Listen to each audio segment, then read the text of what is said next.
we know that the pituitary functions will be affected. Even 24-gray will reduce the growth hormones in 50%, and we can replace the growth hormone nowadays. And the epilepsy, late onset epilepsy, is usually more devastating.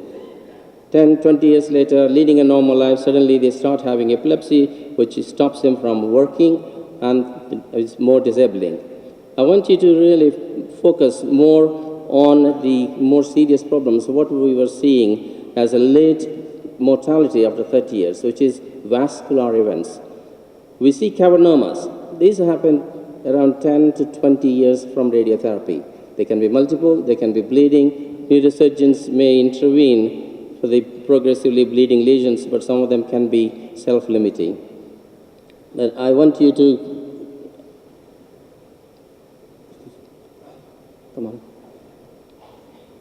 just demonstrate one patient who was treated. The image on the left is a patient who had medulloblastoma, standard treatment, 35 gray to the craniospinal axis, 20 gray posterior fossa boost. Well, for 25 years, he did not have pituitary dysfunction.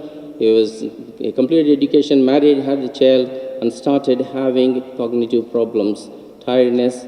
And on the right, you can see the white matter vascular changes happening gradually. And he continued to have epilepsy, lost his job, and was started on growth hormone 3 years before he died of acute hemorrhage.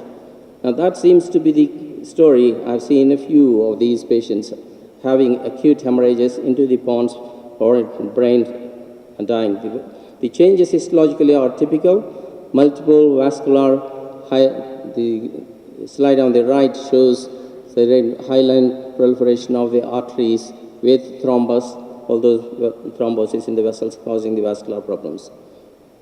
The other last problem I want to consider is the secondary tumors. Secondary tumors seem to be patients who are surviving 20 years, seem to be still dying of their disease. That's the report from germ cell tumor study from Acharya, saying 16% of patients still dying of their primary tumors at 25 years. And secondary tumors, only 6%. But they have 59-fold increase in the risk from death from stroke.